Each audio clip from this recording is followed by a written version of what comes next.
우리가 감사하라 하면 어떤 생각이 이렇게 듭니까?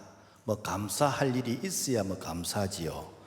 누가 감사를 하고 싶지 않아서 감사를 안 하는 줄 압니까? 내 입장 돼 보십시오. 내 입장 되면은 감사보다는 입에서 욕이 나올 겁니다. 이런 얘기를 하게 되겠죠.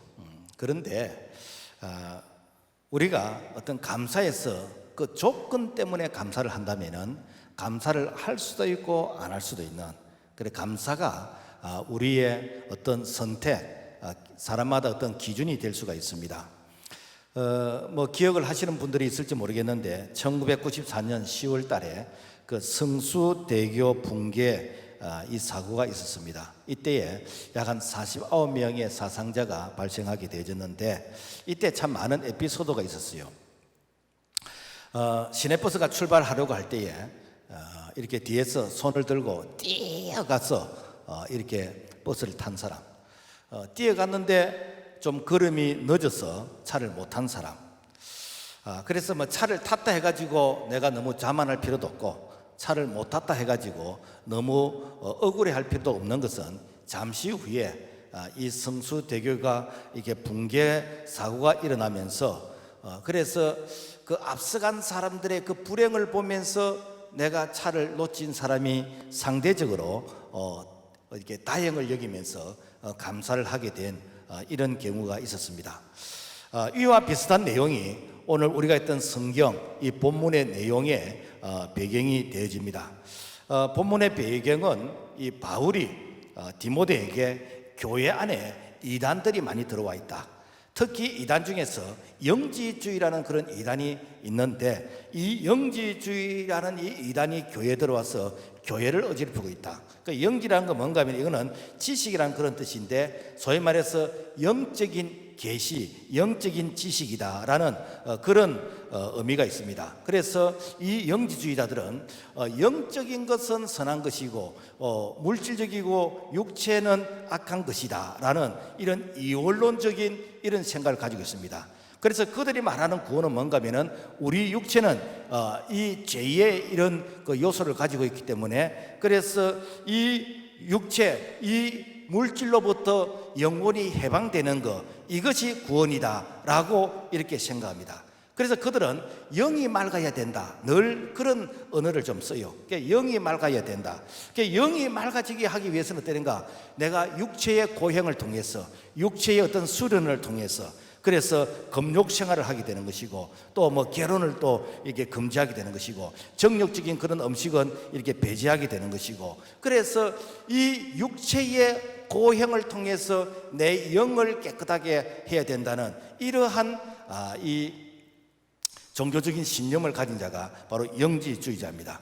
뿐만 아니라 이 영지주의자들은 또 아주 성적으로 타락하기도 합니다. 왜 그런가 하면은 하나님의 관심은 영적인 부분에 있지 육체적인 부분에는 관심이 없다. 그래서 이 육체의 이 욕망을 통제하지 말고 자기 원하는 대로 이 육체는 이렇게 사용해도 된다라고 해서 그래서 이게 난잡한 그런 이 성적인 혼란이 교회 안에 무리를 일으키게 된 바로 이런 부분들이 이단들의 영지주의의 그런 사상이었습니다.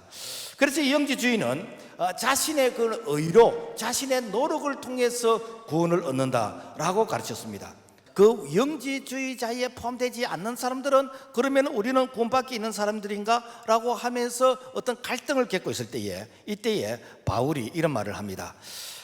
이 결혼이나 음식은 하나님이 주신 선한 것이다. 그래서 감사함으로 받으면 버릴 것이 없다. 왜냐하면 하나님께서 말씀과 기도로 다 거룩하게 한 것이다 라고 하면서 하나님의 뜻은 범사에 감사하는 것이다. 그래서 사전 5장 18절 범사에 감사라 이것이 그리스도 예수 안에서 너희를 향한 하나님의 뜻이라 라고 이렇게 권면을 하고 있습니다. 이 영지주의라는 것은 2000년 전 그 시대만 있은 게 아니고 오늘날 이단의 거의 90%가 이 영지주의의 영향을 받았습니다. 그래서 소위 말해서 직통계시, 나는 하나님과 영적으로 나는 직통한다. 그러면서 하나님이 내게 이렇게 예언의 말씀을 주셨다. 그러면서 나만이 이 말씀을 풀 수 있다. 나만이 요한계시록을 풀 수 있다. 그러면서 영이 맑아야 되는데 나이는 영이 맑고 너희들은 영이 이렇게 어둡고 더럽다라는 이런 이원론적인 이런 사고를 통해서 이런 말을 하는 사람 딱 들으면은 되게 좀 우리가 세상 말 하면은 와 도사 같다 뭐 이런 어떤 생각. 이야 내보다 좀 탁월하네. 이야 저 사람은 하나님과 직통하니까 뭐 특별한 사람인가 보네. 그러면서 그런 사람 뒤에 줄을 서게 되어지는 바로 이런 부분들이 오늘날 인터넷이나 유튜브나 우리 주변에서 이렇게 사기치는 사람들이 들어 있습니다. 대단히 위험한 이단들이죠. 자, 그렇다면은 오늘 나에게 이런 신비한 부분이 없다 할지라도 내가 하나님 중심으로 살고 내가 말씀 중심으로 살고 내가 교회 중심으로 살고 내가 예배 생활을 하면서 내가 기도 생활과 이렇게 경건한 생활을 하는 이것 자체가 무엇인가? 이것이 버릴 것이 없는 감사의 축복이다라는 것입니다. 그렇다면 오늘 우리가 어떤 일에 감사를 해야 될까? 우리가 좀 부족한 것도 감사할 줄 알아야 된다. 왜 그런가? 우리는 감사 그러면 늘 상대적으로 좀 많이 가져야 되고 남들보다 좀 많이 배워야 되는 것이고 남들보다도 좋은 환경에서 남들보다 좀 좋은 조건에 있을 때 그때에 내가 상대적인 어떤 감사를 느낀다는 것입니다. 내가 두루두루 어떤 조건을 갖췄다 할지라도 내보다 더 나은 사람 앞에 서면은 왠지 내가 작아지고 왠지 내가 이렇게 초라하게 보인다면은 그것은 사실 진정한 감사가 아니죠. 자, 그래서 이 비교를 통해서 감사를 하게 되지면요, 참 사람이 비참해집니다. 참 사람이 교만해지요. 내보다 못한 사람 앞에 서면은 내가 되게 잘나고 뭐 이렇게 어시 좀 되는 것이고 그리고 내보다 더 큰 사람 서면은 왜 이렇게 내가 좀 초라하게 되는지. 그래서 뭐 동창회 모임이라든지 개 모임에 이런 데 갔다 오면은 꼭 부부 싸움을 하는 이유가 비교를 통해서 보통 이렇게 불만을 많이 가지게 되어지죠. 일본의 경영의 신이라는 이 마쓰시다 고노스케라는 이런 그 기업가가 있습니다. 일본에서 가장 존경받는 그런 분이죠. 이분은 가정이 어려워서 초등학교 한 4학년 때 중퇴를 해가지고 그래 11살 때 이 자전거 그 수리점에서 점원 생활을 시작을 해가지고 20대에 이렇게 그 마츠시다라는 전기회사를 창업하게 되는 것이고 30, 40대에 기업계에서 리더로서 명성을 날렸고 50대에서 경영 핵심 전문가로 이름을 날렸고 60대에서 작가로 활동했고 70대에서 사회 선한 일을 하는 박애주의자로 활동을 했고 그리고 80대는 교육가로서 살다가 그래서 한 570개의 그런 계열사를 가지고 그리고 19만 명의 종업원을 거느린 일본에서 아주 성공한 대기업가의 그런 총수로서 아주 존경받는 그런 경영자가 있었습니다.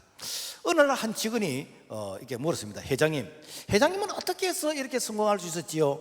그 비결이 있다면 좀 말씀해 주세요 라고 했을 때에 이 마츠시다 이 회장은 나는 부족한 것에 대해서 나는 감사했다 라고 얘기를 했습니다. 그러니까 뭐가 부족했는가? 나는 어릴 때부터 너무 가난했어. 그래서 열심히 성실하게 일해야 먹고 산다라는 그런 이렇게 진리를 내가 깨닫게 되었다. 그래서 나는 늘 성실하게 열심히 일하는 것이 내 몸에 배었다. 그리고 나는 어릴 때부터 몸이 약했기 때문에 그래서 건강을 위한 것이라면 내가 운동을 하고 내가 음식을 먹고 늘 건강을 위한 것이라면 내가 늘 이렇게 최선을 다했는데 내가 나이가 80, 90이 되도록 내가 겨울에 냉수 마찰을 할 정도로 건강에 대해서는 특별히 내가 이렇게 챙기고 있다. 그리고 나는 초등학교 4학년밖에 다니지 못했기 때문에 그래서 이 초등학교를 졸업한 사람들은 전부 다 나의 스승이 되었어. 그래서 늘 내가 배우는 자세로 그래서 내가 어디든지 가서 나는 겸손하게 배우는 자세로 나는 이렇게 살아왔다. 그래서 불행한 환경이 오늘의 나를 이렇게 성장시켜 주었고 나를 성공할 수 있는 바로 이런 배경이 나의 부족한 것에 대해서 감사한 결과이다 라는 이런 말을 했다는 것입니다. 여러분, 우리가 성경에서도 보면은 참 복을 받아야 될 사람이 오히려 복을 받지 못하고 복을 받을 수 있는 어떤 그런 서열에서 어떤 환경에서 좀 멀은 있던 그 사람이 오히려 복을 받게 되지는 그런 경우가 참 많이 있어요. 그래서 고린도전서 1장 27절 말씀 보면은 하나님께서 세상에 미련한 것들을 택하사 지혜 있는 자들을 부끄럽게 하려 하시고 세상에 약한 것들을 택하사 강한 것을 부끄럽게 하시며, 그러니까 하나님은 세상에 지혜가 없는 자, 미련한 자, 이런 자가 오히려 잘 되게 되어지는 그런 일을 하나님께서 하신다라는 것입니다. 우리가 이게 다윗 그러면은 이스라엘 사람들이 가장 역사에서 존경하는 그런 인물이잖아요. 그러니까 지금도 이스라엘 사람들은 이스라엘 국기에 다윗의 빛나는 별을 그려놓고 다윗 같은 메시아가 오셨으면 좋겠다라고 지금도 그들이 다윗을 그리워합니다. 그러면 다윗이 처음부터 그렇게 훌륭한 사람이 될 수 있던 배경이었는가? 사실 다윗은 8형제 중에서 막내였습니다. 막내였고 사무엘이 이제 다윗의 아버지 이새에게 찾아와서 여호와께서 이 집에 이스라엘의 2대째 왕을 세우라 그러신다. 그래서 아들을 좀 추천을 해달라라고 해서 다윗 빼고 추천을 다 했어요. 이때 다윗은 들에서 양을 치고 있었고, 그때 당시 양을 친다는 것은 아주 3D 중에 3D였습니다. 그래서 뭘 보나 다윗은 아닌 것 같아. 그래서 다른 이렇게 아들들은 다 용모가 준수하고 키가 크고 이런 것들을 다 이렇게 칭찬했는데 다윗은 눈이 빼어났다. 내가 볼 때는 아마 잠을 안 자서 눈이 안 빨겠는가. 그래서 이 다윗은 눈이 빼어났다고 할 정도로 다른 특별히 어떤 신체적인 특징이나 자랑할 것이 별로 없었어요. 그렇지만은 이 다윗의 입장에서 내가 좀 선한 감정에서 내가 어떤 불평을 하고 내가 불만을 품고 나를 이렇게 차별하면 됩니까? 이렇게 왕따를 시키면 됩니까? 이런 생각을 가졌다면 다윗이 정말 훌륭한 그런 이 하나님의 사람으로서 쓰임을 받을 수 있었을까? 다윗은 그럴 때에 그 울분을 하나님 앞에서 삭히면서 하나님 앞에서 감사하면서, 여러분 그 시편의 약 한 반이 다윗이 기록했거든요. 여호와께 감사라, 그는 선하심에 그 인자심이 영원하리로다. 여호와께 감사라, 그는 선하심에 인자심이 영원하미로다. 시편 23편 보면은 그야말로 다윗의 입에서 나온 건 또 감사예요. 감사예요. 그러니까 하나님께서 이 다윗을 쓰시는 거죠. 그러니까 그 막내 이 다윗 소년 이 다윗을 통해서 이 블레셋의 이 골리앗, 키가 1m 70이 넘는 그 골리앗과 싸워서 너는 창과 칼로서 내게 나오지만은 나는 네가 모독하는 이스라엘 만군의 여호와 하나님의 이름으로 내게 가노라 라고 하면서 물맷돌을 통해서 그 골리앗을 쓰러뜨리게 되어지는. 그래서 보통 출세를 하면은 이렇게 대리에서 가장이 되어지고 가장에서 부장이 되어지고 그 다음에 상무 전무 이렇게 올라가게 되는데 다윗은 그 중간 과정이 없어요. 다윗은 목동에서 바로 이스라엘의 대장이 되어버려요. 중간 과정이 없어. 왜? 너는 준비가 다 됐다. 너는 중간 과정을 거칠 필요가 없다는 거야. 바로 대장이 되어버려. 그리고 되는가? 바로 그 다음에 이스라엘의 2대째 왕이 되어졌어요. 왜 그랬을까? 하나님은요, 내가 이렇게 약하고 부족하지만은 그 가운데서 원망하고 불평하지 않고 이 감사하는 자, 그런 자를 하나님께서 들어서 쓰신다는 것입니다. 여러분, 우리가 성경에 많은 인물들 가운데서 모세라든지 바울이라든지 요셉이라든지 이런 분들 보면은요, 참 불평하려면은 불평할 거리가 되게 많습니다. 여러분 모세 봐보세요. 모세는 그렇게 애굽에서 이제 40년 동안 잘 준비를 했어. 그래서 자기 힘으로 이렇게 출애굽을 한번 시도하려다가 실패를 했어. 그래서 미디안 강에서 40년 동안, 지금 말하면은 이 사막 같은 곳에서 40년 동안 썩었어. 그래서 자기는 좋은 인생 다 보내버리고 이제는 기력도 없고, 그리고 안질도 좀 침침하고 말도 어눌하고, 바로 이럴 때에 하나님이 부르시는 거예요. 그러니까 하나님 부르시려면 좀 일찍부터 좀 부르시지, 왜 이렇게 80 노인이 되었을 때 이게 나를 부르시는가? 하나님 잘못 선택했습니다, 하나님 보낼 자를 보내소서 라고 하면서 사양했지만은 이 모세가 이 하나님의 이 부름에 순종하게 되집니다. 그러면서 되는가? 40년을 그 기력이 시하지 아니하고 눈에 안질이 가지 아니하고 이 모세는 하나님께서 데려가신 것이요. 그러니까 그 시체가 없어요. 왜? 모세는 하나님 앞에 참 이렇게 혈기도 있고 이렇게 조금 인간적으로 이렇게 백성들 앞에서 이렇게 좀 헬기를 부르던 그런 부분이 있었지만은, 그렇지만 어땠는가, 늘 하나님의 말씀에 순종하려고 애를 썼던 그런 모세를 하나님께서 위대한 출애굽의 지도자로 쓸 수 있었다라는 것입니다. 뭐 바울도 마찬가지예요. 바울도 참 세상적으로 보면 대단한 사람입니다. 그 대단한 사람이 다메섹에서 부활하신 예수님을 통해서 너무 강한 그런 빛을 받았어. 그래서 눈 안질이 가버려요. 평생 다윗은요, 안질이 시력이 안 좋았습니다. 그래서 성경을 기록할 때도 대서를 옆에 놓고 이렇게 기록하게 되었고, 그리고 이 바울은 많은 학자들이 이렇게 간질병이 있었다, 뭐 그렇게 또 이야기를 하고, 그래서 이 바울은 참 좋은 시절 다 보내고 자기 몸에 건강이 안 좋은 그런 때에 하나님께 부름을 받게 되지는데, 그런데 이제 내가 유대교에서 기독교로 개종해가지고 내가 이제 복음 전환자로 이제 내가 변신하게 되어지는데 얼마나 대적이 많은지, 얼마나 대적이 많은지. 그런데 이 바울이 신세 타령을 한다거나 원망을 한다거나 불평을 한다거나 원한을 품다거나 복수를 하겠다든지, 이 바울이 그랬으면 이해는 되지만 하나님이 쓰지는 않았을 겁니다. 바울은 보면요, 참 이 빌립보서 보면은 마지막 순교의 직전까지 내가 전제와 같이 마지막 부음을 받는 그 순간까지 나는 기뻐하고 나는 감사한다. 그러니까 하나님께서 바울을 쓰시는 것이에요. 그래서 오늘날도 우리가 참 내가 환경적으로 바라볼 때, 여러 가지 이렇게 내 개인적으로 바라볼 때에 참 나 같은 이런 입장에서 무슨 감사가 있을까, 감사가 좀 사치스러운 것이 아닐까, 이런 생각이 든다 할지라도 내가 하나님께서 허락하지 않나 내게 어떤 일이 일어나지 않는다라는 그런 믿음과 확신을 가지고 끝까지 감사의 줄을 잡고 끝까지 하나님 앞에서 믿음으로 살려고 애를 쓸 때에 하나님께서 다윗을 쓰셨던 하나님, 모세를 쓰셨던 하나님, 바울과 요셉을 쓰셨던 하나님, 오늘 우리를 쓰실 줄로 믿습니다. 뿐만 아니라 우리 하나님께서는 이 골도서 1장 28절 보면은 하나님께서는 세상에 천한 것들과 멸시받는 것들과 없는 것들을 택하사 있는 것들을 배하게 하시나니, 그러니까 하나님께서는 천한 자들, 멸시받는 왕따 당하는 자들, 뭐 없는 가난한 자들, 이런 자를 하나님께 쓰신다. 이런 자를. 다른 말은 뭔가 하면은 그런 행편에 있다 할지라도 내가 하나님 앞에서 내가 감사하는 자, 원망하거나 불평하거나 이렇게 누구를 향해서 시기하지 아니하는 그런 자들을 하나님 쓰는, 그런 자를. 우리가 이렇게 룻기스를 보면은요, 이 룻은 이방인입니다. 이방인이라는 것은 유대인들이 바라볼 때는 지옥의 땔감들이요. 그러니까 이방인들은 이렇게 개처럼 취급하고 사람 대접을 받지 못한 자요. 이런 자가 쉬운 말로 하면 믿음의 가정에 이렇게 시집을 왔어요.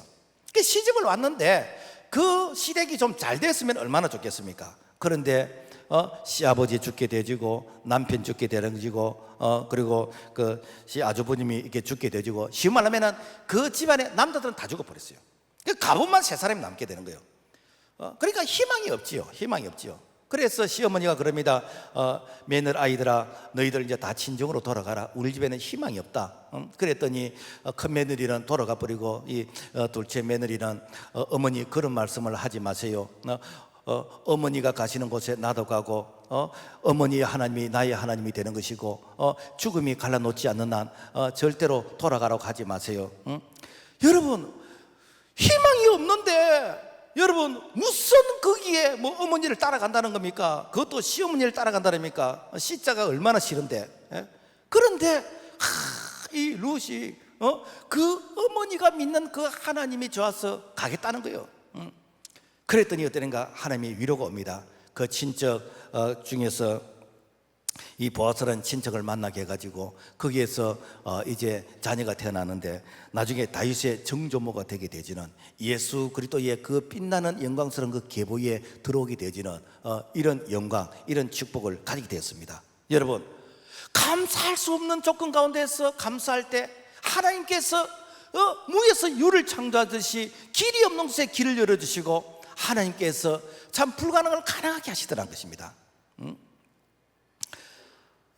뭐 다말도 마찬가지요. 다말도. 여러분, 세상에 시아버지와 이렇게 불륜을 통해서 자녀를 낳는 사람, 그런 사람이 무슨 존경을 받겠습니까? 그죠? 그런데 그때 당시에 참 자녀를 통해서 이렇게 믿음의 계보를 이어가야 되는 것이, 이것이 참 며느리로서 이게 여자로서의 어떤 사명을 생각하고 있는데, 그런데 그 가정에 믿음의 대가 끊어지는 거라.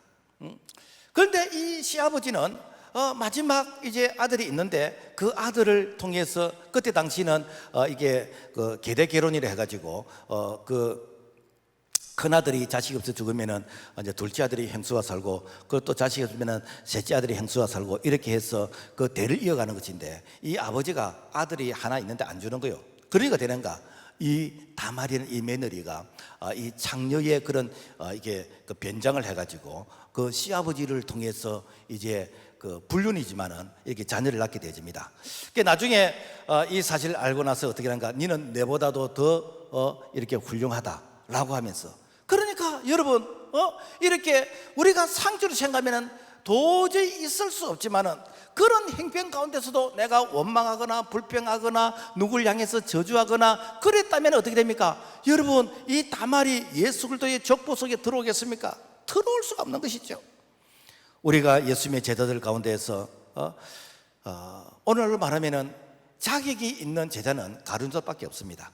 다른 사람들은 다 보면은 그냥 면접에서 다 떨어질 사람들이요. 오늘날로 대기업에서 면접을 본다면은 누가 그렇더라고요. 예수님의 제자들을 이렇게 컴퓨터에 입력을 시켜서 이렇게 면접을 본다면은 누가 이렇게 스카우트 될 것인가? 가룟유다 빼고는 전부 다 자기 미달이라. 그런데 그 가룟유다는 오히려 네가 차라리 태어나지 아니했으면 좋을 뻔했다라고 하면서 참 이렇게 저주받은 그런 모습이었지만은 나머지 제자들은 다 순교하면서까지 예수 그리스도의 복음에 정인된 삶을 살면서 그 제자들을 통해서 땅까지 복음이 전해질 수 있는 그런 주님 앞에서 참 이렇게 존귀하게 쓰임받은 자들 아닙니까? 뿐만 아니라 사개오도 마찬가지고 수가성 여인도 마찬가지고, 남편이 5이 있었지만은 그 남편으로 만족하지 못하는 그런 여인이 예수님을 만난 이후에 그래서 와보라 내가 그리스도를 만났다라고 하면서 빛나는 복음의 이런 전도자가 되게 되진 거, 다 이렇게 멸시받는 자들이 예수 그리스도를 통해서 이렇게 참 빛나는 그런 인생을 살게 되어지는데, 다 하나같이 공통적인 특징이 무엇인가? 그들이 자기에게 주어진 어떤 환경, 어떤 그런 그 처지를 비난하거나 내가 불평하거나 이렇게 하지 아니하고, 그 위치에서 참 내가 감사를 품고 주님의 도우심을 구했을 때 주님은 그런 자를 통해서 위대한 일들을 이루어 가셨다라는 것입니다.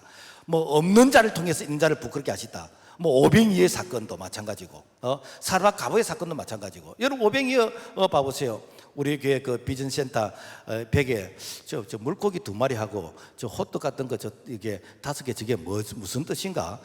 이렇게 모르는 사람들은 자꾸 물어봐요. 저게 성경에 있는 그 오병이어의 기적에 이게 상징하는 것인데, 그러니까 이 베세다는 이 광야, 그 광야는 지금도 가보면은요, 그 주변에 인가가 없습니다. 거기에 장정만 5천 명이니까, 그러니까 부녀자들, 주변에 어린아이들, 이렇게 적어도 한 사람 옆에 2사람, 3사람만 해도 10,000명, 15,000명, 어떤 분들은 한 20,000명까지 모였을 것이다 라고 얘기를 하는데, 거기에 예수님께서 먹을 것을 주어라. 먹을 것이 없는데 뭘 먹을 준단 말입니까? 그러니까 얼마든지 그야말로 불평할 수 있고 원망할 수 있고 따질 수 있고, 지금 말하면은 대들면서 이렇게 눈이 있습니까 없습니까 이렇게도 할 수 있지요. 그런데 그 가운데서 참 어린아이가 자기 도시락을 내놓는 거예요. 이때 예수님께서 축사하시고 감사하시고, 그래서 참 어린아이의 도시락을 들고 감사할 때에 장정만 5,000명이니까 그 주변에 10,000명, 15,000명, 이 사람들이 다 배불리 먹고 12강조리가 남게 되냐. 그래서 결국에 이 오병이의 기적은 무엇인가? 감사의 기적이란 거예요. 우리가 사르밧 가보도 마찬가지요. 마지막 통에 조금 가루 조금 있고, 이제는 이거 떡 구워서 먹으면 더 이상 이제 먹을 것이 없는 그런 가운데, 거기에 이렇게 엘리야가 와가지고 내게 떡을 좀 가져와라. 여러분 보태주도 할 것인데, 한 끼 먹고 죽을 그 집에 가서 이렇게 좀 그 식사를 좀 이렇게 만들어 오라 그러면은 여러분 화가 안 나겠습니까? 그죠? 화가 나지. 그런데도 어떻게 하는가? 그걸 참는 것이요. 그걸 이렇게 절제하는 것이요. 그러면서 되니까 순종하는 것이요. 그랬더니 죽을 때까지 통에 가루가 떨어지지 않고 기름이 떨어지지 않는 이것이 무엇인가? 바로 감사의 기적이라는 것입니다. 그래서 우리는 뭐가 있어서 감사하는 것이 아니고 내가 없다 할지라도 상대적으로 부족하다 할지라도 그런 가운데서 우리가 잊지 말아야 될 것은 감사를 잃으면 안 되는. 감사하는 사람에게 하나님께서 어떻게 하시는가?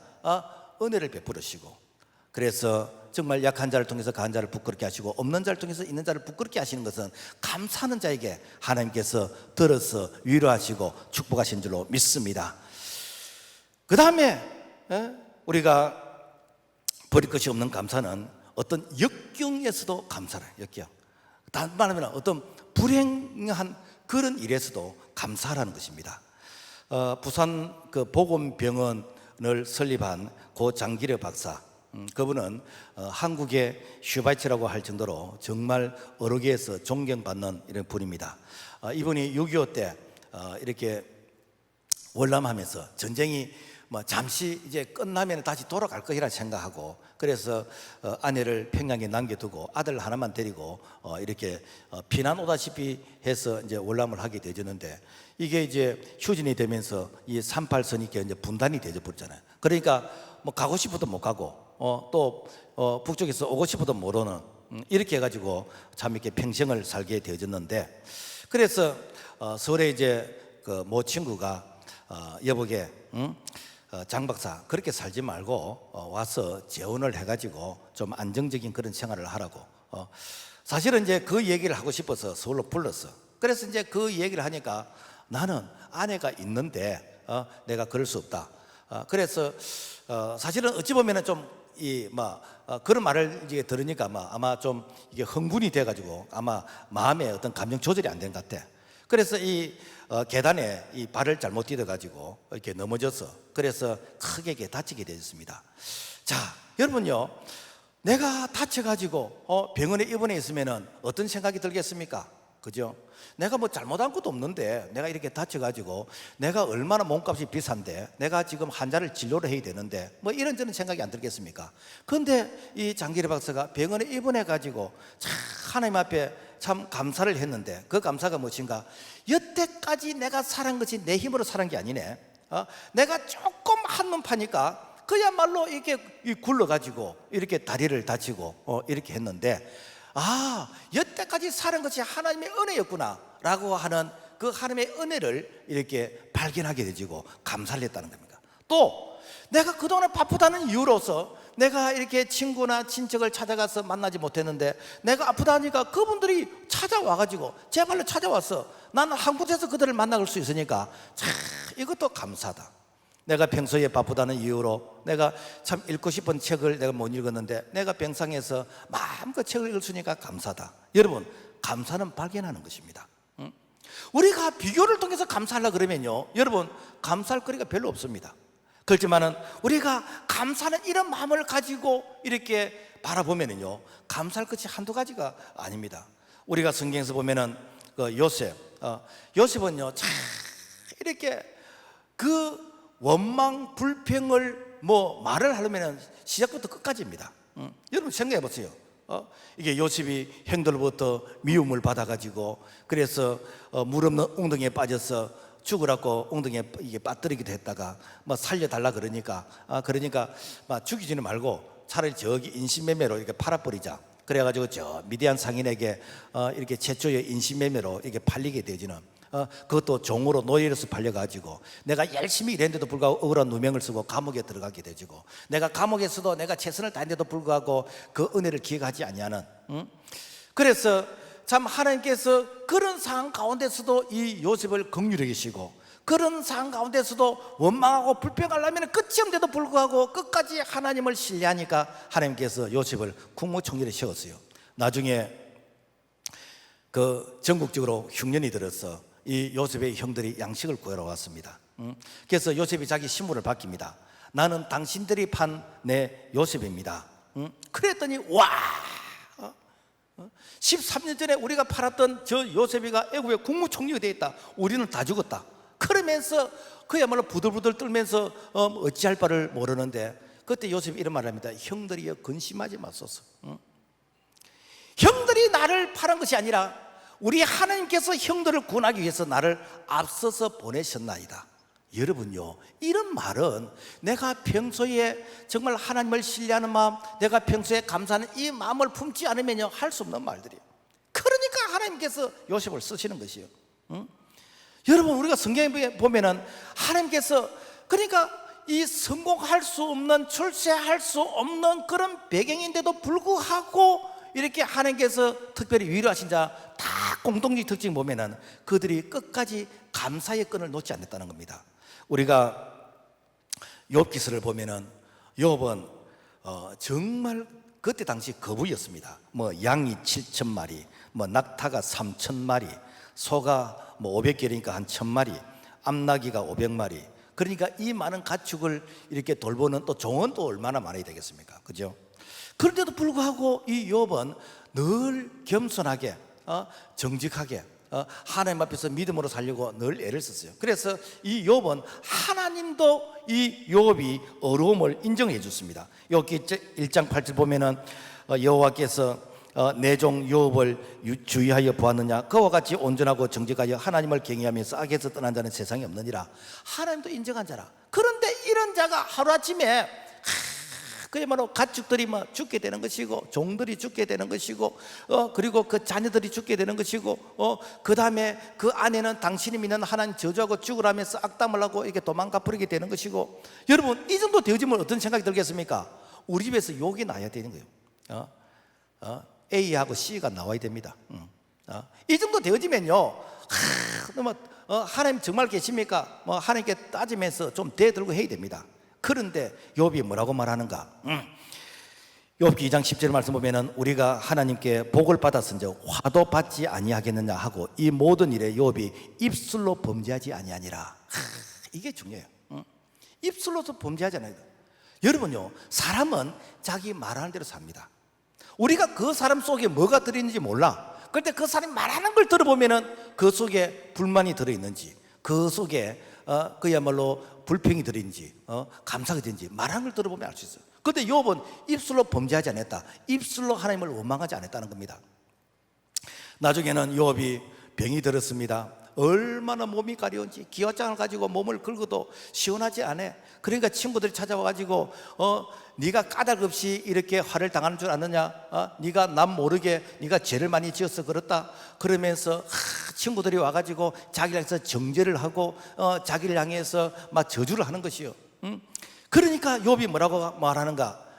내가 가죽이 벗김을 당한 뒤에도 내가 육체 밖에서 하나님을 보리라. 나는 이래서 죽어도 나는 하나님을 욕하지 않겠다는 겁니다.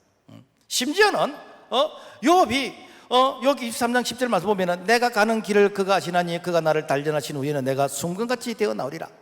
순금이 무엇입니까? 불순물이 없는, 내가 하나님 앞에서 내가 감사하는 이 마음에 불순물이 전혀 없는, 나는 끝까지 하나님 앞에서 감사를 잃지 않겠다라는 이런 마음을 가졌을 때에 하나님께서 욥을 회복시켜 주시는데 곱하기 1에서 전부 다 회복시켜 주세요. 여러분, 감사할 수 없는 조건 가운데서, 그런 역경과 그런 어려움 가운데서도 끝까지 감사의 끈을 잡았을 때 하나님께서는 그 소망이 부끄럽지 않도록 해주셨다는 것입니다. 여러분, 우리가 다니엘서도 보면 그처래요. 다니엘은 바벨론의 포로로 잡혀가지고 지금 말하면 노예요, 종이요. 노예 종에게 여러분 무슨 인권이 있겠습니까? 그래서 자기는 노예로서, 종으로서 이렇게 이 바벨론에 잡혀갔지만은 하루에 3번씩 내가 예루살렘에서 기도하고 그래서 끝까지 이렇게 믿음을 지키는 거예요. 그랬더니 이렇게 이 고자질하는 신하들이 저 다니엘을 고발을 했어. 그래서 죽으라고 사자굴 속에도 들어가고 죽으라고 풀무불 속에도 들어가는데 이런 상황 가운데서 이 다니엘이 하나님을 원망하느냐? 원망하지 않습니다. 다니엘 3장 17절 말씀 보면은 왕이여 우리가 섬기는 하나님이 계시다면 우리를 맹렬히 타는 풀무불 가운데서 능히 건지시겠고 왕의 손에서도 건져내시리이다. 그렇게 하지 아니하실지라도 금신상에게 절하지 아니할 줄을 아옵소서. 나는 어떤 일이 닿을지라도 하나님이 나를 건져주시겠지만 건져주시지 않는다 할지라도 나는 절대로 내가 세상과 타협하지 않겠습니다 라는 끝까지 하나님을 향한 신뢰와 그리고 그런 역경 가운데서도 이제 내가 원망하거나 불평하지 않을 때 하나님께서 그 사자굴 속에서도 풀불불 가운데서 건져주시고 정권이 3번이나 바뀐데도 불구하고 그 총리로서의 그런 역할을 감당할 수 있도록 하나님이 세워주시다라는 것입니다. 그러므로 말미암아 우리가 힘들고 어려워도 이것만큼은 놓치면 안 돼. 그것이 무엇인가? 내가 감사하는 이 마음. 어떤 분이 그러더라고요.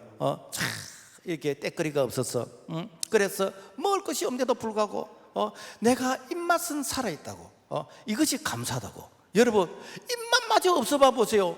뭐 양식이 있는들 무슨 소용이 있겠습니까? 오늘 우리는 끝까지 감사만큼은 오늘 우리의 재산이 되어야 될 줄로 믿습니다. 그 다음에 억지로라도 감사를, 억지로 감사.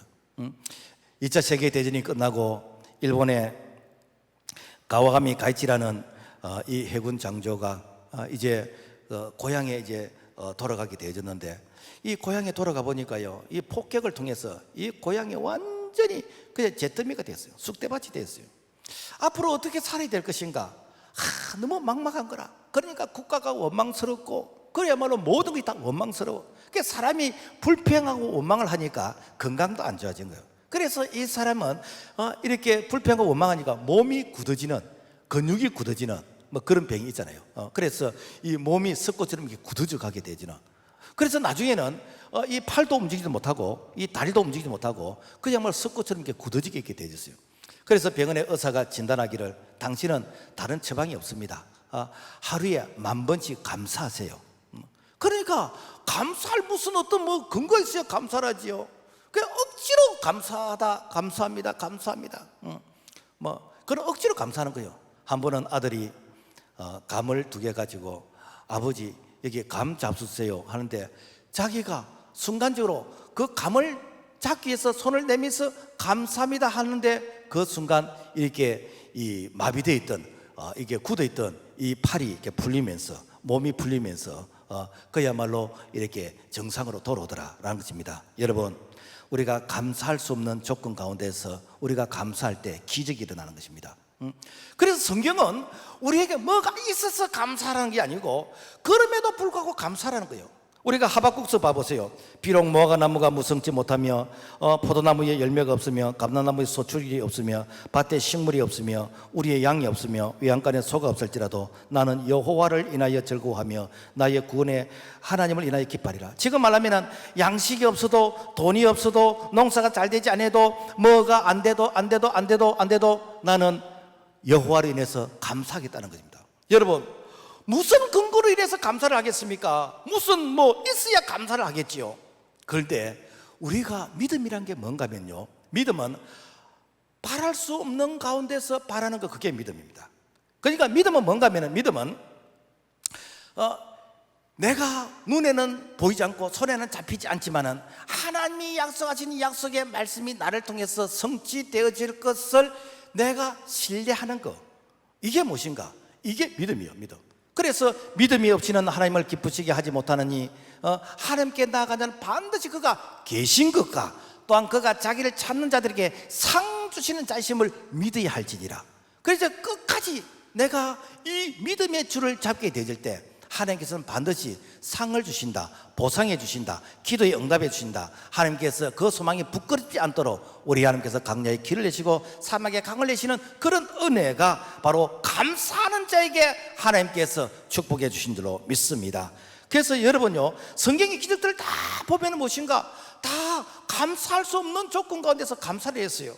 여러분, 죽은 나사로가 살아난 사건이 요한복음 11장에 기록되어 있잖아요. 예수님께서 나사로가 병들었다는 얘기를 들었는데 그때 안 가셨어요. 나사로가 죽고 나서, 장례를 치르고 나서 나흘이었을 때에, 그래서 저 중동 지역에는 사람이 죽으면 그날 바로 장례를 치릅니다. 왜? 이 날씨가 덥고 하니까 부패를 하니까. 뭐 지금은 냉동시설이 있으니까 어떻게 하는지 모르겠는데 제가 이렇게 중동에 갔을 때 가이드가 그런 얘기를 하더라고요. 그리고 나서 이제 조문을 이제 받는 것이요. 그러니까 이 나사로의 장례를 치르고 그 다음에 이제 조문을 받는데 그 조문 이제 날 되는 날 예수님이 가셨어요. 그러니까 이 마르다가 얼마나 하는지, 예수님 이제 오시면 어떻게 하십니까? 벌써 죽었어, 썩어서 냄새가 납니다. 그런데 마리아가 주님 와서 보시옵소서. 주님이면은 하실 수 있습니다.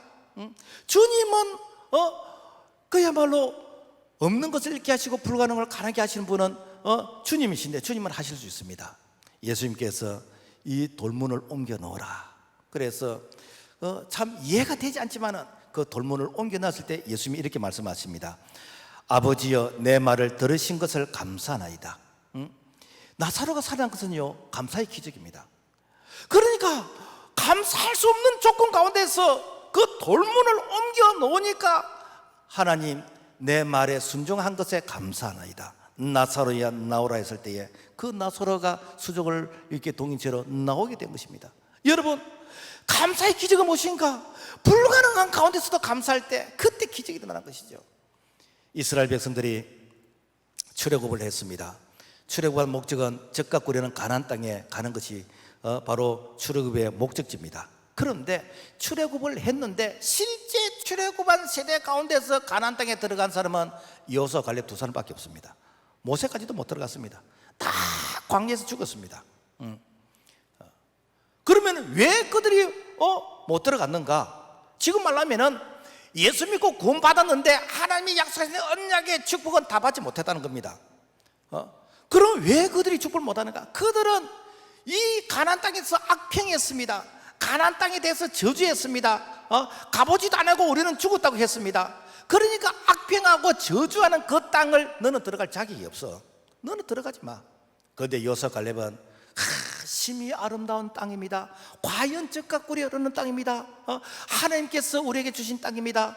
여호와가 함께 하시면은 넘지 못함이 없습니다. 올라가서 취하자 했던 그 여호수아 갈렙, 니는 가라. 그리고 광야에서 태어났던 2세 이하의 사람들, 이 사람들은 이 애굽을 경험하지 않았거든요. 이 사람들은 모세의 율법을 통해서 하나님의 말씀을 배웠던 자들입니다. 그러니까 그들은 가나안 땅에 들어가는 것이요. 오늘도 마찬가지입니다. 우리가 예수 믿고 구원 받았습니다. 이것이 끝이 아니잖아요. 구원은 은혜로서 믿음으로 받았습니다. 이제는 하나님이 약속하신 언약의 가나안, 이 가나안 땅의 이 축복을 우리가 받아야 되는데 어떤 사람은 복을 받고 어떤 사람은 복을 못 받아. 나도 모르겠어. 그러나 하나님은 분명하게 아십니다. 무엇인가? 가나안 땅을 네가 축복했냐. 다른 말로 하면 네가 원망하고 불평하면 절대로 복이 없다는 것입니다. 우리가 하나님 앞에서 구원받은 것이 끝이 아니라 우리가 하나님 앞에서 복을 받기 위해서는 늘 감사해야 됩니다. 그래서 늘 감사하는 이 마음, 그래서 감사할 조건이 있어 감사하는 게 아니고 그럼에도 불구하고 감사해야 되는 것이요. 제가 전도사 시절에 그 동네에 감사 할아버지가 계셨다는 전설 같은 얘기가 있어요. 이분은 감사합니다. 감사가 막 노래가. 그래서 이래도 감사하는가 싶어서 그 할아버지 밭에 마늘을 이게 밤에 누가 다 빼버렸어. 이러면은 에이씨 어떤 놈이 이렇게 했냐 이렇게 해야 되는데 하나님 감사합니다. 내가 마늘을 뽑아서 집집마다 나눠주려고 하면 얼마나 힘들겠습니까? 필요한 사람이 지가 알아서 뽑아갔으니까 감사합니다. 그 자녀들이 전부 다 사자가 다 돼 있대요. 감사는 기적을 가져오는 줄로 믿습니다. 감사는 무엇인가? 우리가 발견하는 것이요. 여러분 여름 휴가 되어지면은 여수 애양원하고 이 소록도 이런 데 꼭 한번 가보세요. 이게 난자촌이거든요. 지금은 이제 나병도 이제 치료가 되지만은 그러나 그 흔적들은 그대로 남아 있습니다. 그래서 소록도에서 나병 환자, 옛날 말하면 문둥병 환자입니까? 그래서 나병 환자를 돌보는 사역을 했던 그 목사님의 그 간증에 이런 얘기가 있습니다. 이게 주일날 설교하려고 강대상에 딱 올랐는데 보통 사람 보면 이목구비가 뚜렷하잖아요, 그죠? 그래서 눈썹도 있고 이렇게 코도 있고 입술도 있고 귀도 있고 다 이렇게 손가락도 있고 그런데 이게 구멍만 있더라고요. 코가 이게 콧구멍만 있고 입만 있고 여하튼 구멍만 이렇게 5개 있더라고요. 그 이제 설교를 마치고 이제 보통 악수를 하잖아요, 그죠? 악수를 하면 어떻게 됩니까? 이게 이게 잡고 그렇게 하는데 이분들은 손가락이 다 없으니까 이 손바닥 이게 주걱처럼 이것만 있는 것이요. 그러니까 앞으로 인사나 뒤로 하는 인사나 똑같은 거예요. 그래서 어떤 할머니가 이 목사님의 손등을 막 이렇게 비비더란 거예요. 그래서 할머니 왜 그렇습니까? 라고 했더니 내가 18살에 여기 들어왔는데 내가 문둥병이 걸렸어, 나병이 걸렸어. 그래서 식구들이 네가 집에 있으면은 네 동생들 시집 못 가니까 빨리 죽든지 떠나라. 그래 18살에 그 집안 망신 안 시키겠다고 그래서 나왔는데 이렇게 해가지고 78세 그러니까 60년 동안 한 번도 건강한 사람의 손을 잡아본 적이 없대. 그런데 목사님이 이제 악수를 하니까 그 건강한 사람의 그 손 한번 잡아보는 게 이게 감동이 되죠. 감동이 돼요. 그래서 그 손을 이게 손등을 앞으로 비비고 뒤로 비비고 뭐 그렇게 하더라. 목사님이 정말 감동을 받았어요. 나는 눈 있고 코 있고 입 있고 귀 있고 손가락 있고 발가락 있고 다 있는데 한 번도 이것 가지고 내가 감사해 본 적이 없다. 나는 가족들하고 늘 같이 이렇게 생활을 하고 있는데 내가 이것에 대해 감사해 본 적이 없다. 여러분 감사해 보셨습니까? 우리가 여러분 이목구비를 다 가지고 있고 우리가 늘 이렇게 가족들과 같이 생활하면서 여기에 대해서 우리가 감사한 적이 있습니까? 꼭 남의 불행을 보면서 내가 상대적으로 감사를 해야 되겠습니까? 올해는 우한 코로나 바이러스로 인해서 여러 면에서 생활의 리듬이 많이 이렇게 좀 불편한 이런 그 현실 가운데 있습니다. 이런 와중 가운데서 여러분 우리가 가족이 함께 이렇게 생활할 수 있고 그리고 예배 드릴 수가 있고 우리가 이렇게 건강하게 이렇게 생활할 수 있다는 거 얼마나 감사한 일입니까? 여러분 가족 중에 격리돼 가지고 치료를 받아야 되는 것이고 또 여러 가지 이렇게 참 그 고통을 당한다면은 그런 일이 없어야 되겠지만은 얼마나 힘들겠습니까? 그런데 우리가 이런 부분에서 당연하게 생각하시고 별로 감사하지 않지요.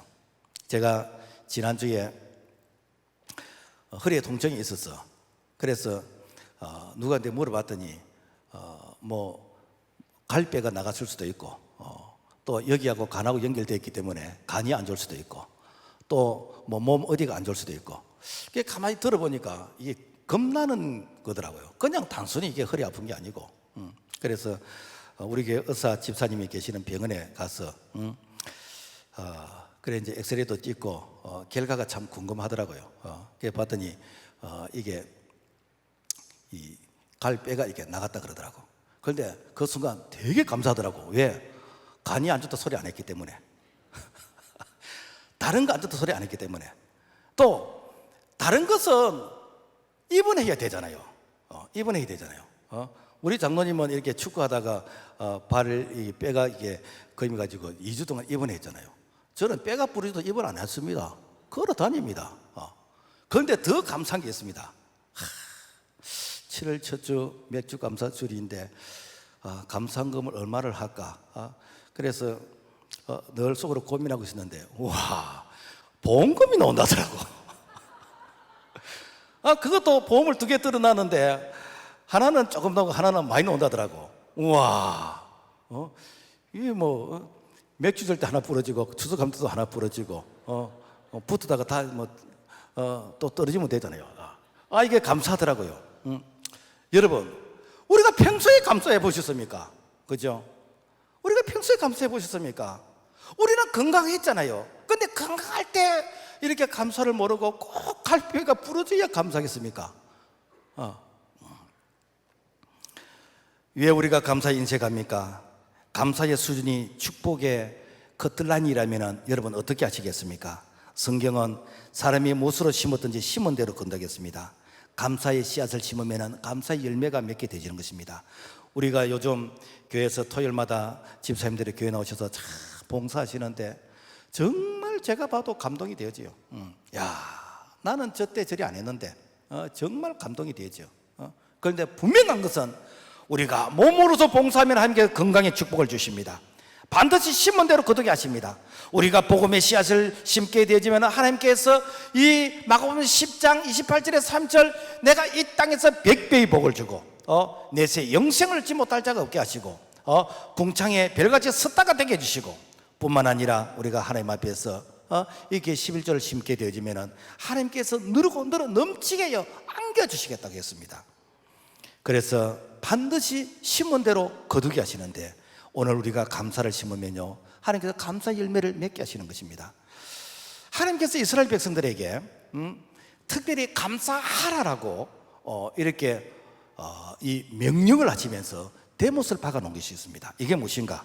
유월절입니다. 이것이 맥주절입니다. 이것이 수장절입니다. 유월절은 우리가 구원받은 것이 유월절이에요. 맥주절은 무엇인가? 이것은 이스라엘 백성들이 가나안 땅에 들어가서 이제 7칠 49 50일 동안 이제 추수한 그 육신의 양식, 이게 맥주절인데, 하나님께서 오늘 우리에게는 성령을 주셔서 우리에게 신령한 영의 양식을 주셨고, 모세가 출애굽해서 50일 될 때 시내산에서 율법을 받았어. 하나님께서 우리에게 생명의 말씀을 주셨어. 이게 무엇인가? 맥주 감사절이에요. 그리고 수장절은 무엇인가? 한 해를 다 마무리하고 이제는 하나님이 주시는 은혜를 내가 이게 들판에서 기억하면서 이 감사를 회복하는 것입니다. 그런데 이 감사는 어떻게 하는가? 그냥 감사합니다가 아니고, 이게 출애굽기 23장 15절 보면은 여호와 앞에 빈손으로 나오지 말고, 16기 신명기 16장 10절 맞으면은 너 힘을 다해서 감사하는 거야. 왜 그런가? 이것이 안 되면은 너희들의 믿음과 신앙은 이것은 다 짜가가 될 수가 있다는 거야. 그래서 힘껏 감사하는 거야. 그러면 힘껏 감사가 무엇인가?